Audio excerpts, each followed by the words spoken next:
Hey guys, Lord Naren White here, the Holy Ghost, the one true God. Back with you with the next video in my series, Great Expectations by Charles Dickens. Without further ado, returning to Great Expectations. No, I had thought about that while we had been there side by side. No, apart from any inclinations of my own. I understood Wemmick's hint now. I foresaw that, being convicted, his possessions would be forfeited to the crown. "Look'ee here, dear boy," said he. "It's best as a gentleman should not be knowed to belong to me now. Only come to see me as if you come by chance along o' Wemmick. Sit where I can see you, when I am swore to, for the last o' many times, and I don't ask no more." "I will never stir from your side," said I, "when I'm suffered to be near you. Please God, I will be as true to you as you have been to me."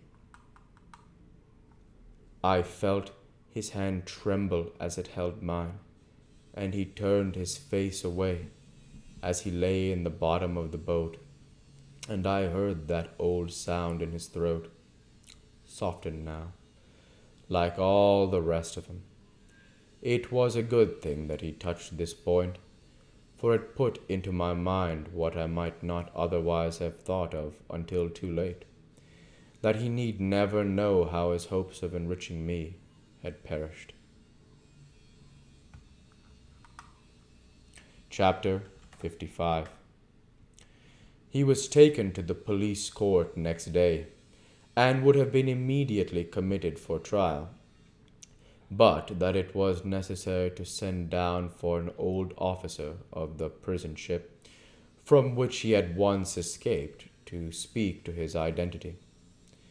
Nobody doubted it, but Compeyson, who had meant to depose it, was tumbling on the tides, dead, and it happened that there was not at that time any prison officer in London who could give the required evidence.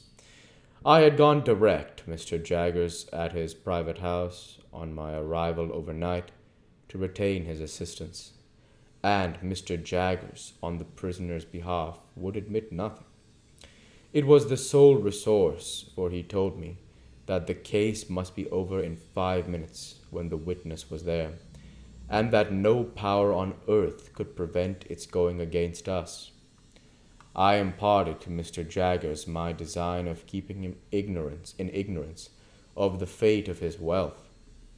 Mr. Jaggers was querulous and angry with me for having let it slip through my fingers, and said we must memorialize by and by, and tried all events for some of it.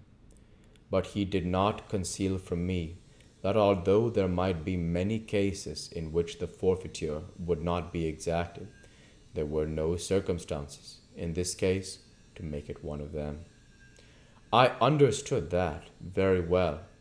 I was not related to the outlaw, or connected with him by any recognizable tie.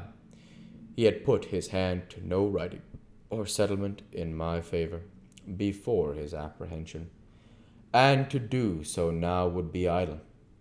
I had no claim, and I finally resolved, and ever afterwards abided by the resolution, that my heart should never be sickened with the hopeless task of attempting to establish one. There appeared to be reason for supposing that the drowned informer had hoped for a reward out of his forfeiture, and had obtained some accurate knowledge of Magwitch's affairs. When his body was found many miles from the scene of his death, and so horribly disfigured that he was only recognizable by the contents of his pockets, notes were still legible, folded in a case he carried. Among these were the name of a banking house in New South Wales, where a sum of money was, and the designation of certain lands of considerable value. Both these heads of information were in a list that Magwitch, while in prison, gave to Mr. Jaggers, of the possessions he supposed I should inherit. His ignorance, poor fellow, at last served him. He never mistreated but that my inheritance was quite safe, with Mr. Jagger's aid. And after 3 days' delay, during which the Crown prosecution stood over the production of witnesses of the witness from the prison ship, that the witness came, and completed the easy case. He was committed to take his trial at the next sessions, which would come on in a month. It was at this dark time of my life that Herbert returned home one evening, a good deal cast down, and said, "My dear Handel, I fear I shall soon have to leave you." His partner was having prepared me for that. I was less surprised than he thought. "We shall lose a fine opportunity if I put off going to Cairo, and I am very much afraid I must go, Handel, when you most need me. Herbert, I shall always need you, because I shall always love you, but my need is no greater now than at another time. You will be so lonely." I have not leisure to think of that," said I. "You know that I am always with him, to the full extent of the time allowed, and that I should be with him all day long if I could. And when I come away from him, you know that my thoughts are with him." The dreadful condition to which he was brought was so appalling to both of us that we could not refer to it in plainer words. "My dear fellow," said Herbert, "let the near prospect of our separation, for it is very near, be my justification for troubling you about yourself. Have you thought of your future?" "No, for I have been afraid to think of my future, of any future. But yours cannot be dismissed. Indeed, my dear Handel, it must not be dismissed. I wish you would enter on it now, as far as a few friendly words go, with me." "I will," said I. "In this branch house of ours, Handel, we must have a—" I saw the delicacy was avoiding the right word, so I said, "A clerk." "A clerk. And I hope it is not at all unlikely that he may expand, as a clerk of your acquaintance has expanded, into a partner. Now, Handel, in short, my dear boy, will you come to me?" There was something charmingly cordial and engaging in the manner in which, after saying, "Now, Handel," as if it were the grave beginning of a portentous business exordium, he had suddenly given up that tone, stretched out his honest hand, and spoken like a schoolboy.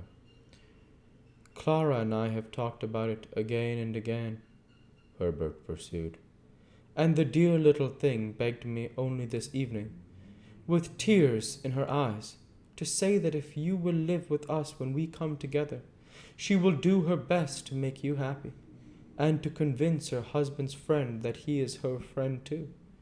We should get on so well, Handel."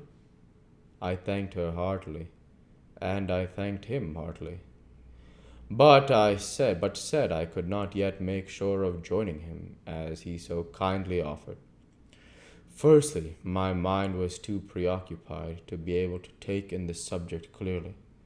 Secondly, there was a vague something lingering in my thoughts that will come out very near the end of this slight narrative. "But if you thought, Herbert, that you could, without doing any injury to your business, leave the question open for a little while—" "For any while," cried Herbert. "6 months, a year." "Not so long as that," said I. 2 or 3 months at most." Herbert was highly delighted when we shook hands on this arrangement, and said he could now take courage to tell me that he believed he must go away at the end of the week. "And Clara?" said I. "The dear little thing," returned Herbert, "holds dutifully to her father as long as he lasts, but he won't last long. Mrs. Wimple confides to me that he is certainly going." "Not to say an unfeeling thing," said I. "He cannot do better than go." "I am afraid that he must be admitted," said Herbert. "And then I shall come back for the dear little thing, and the dear little thing and I will walk quietly into the nearest church, Remember, the blessed darling comes of no family, my dear Handel, and never looked into the red book, and hasn't a notion about her grandpapa. What a fortune for the son of my mother. On the Saturday in that same week, I took my leave of Herbert, full of bright hope, but sad and sorry to leave me, as he sat on one of the seaport mail coaches. We'll go ahead and stop there for this week. As usual, I want to say thank you for watching, and I hope you enjoyed. Please like, comment, and subscribe, as it greatly helps the channel. Light be with you all. Take care, and thanks again.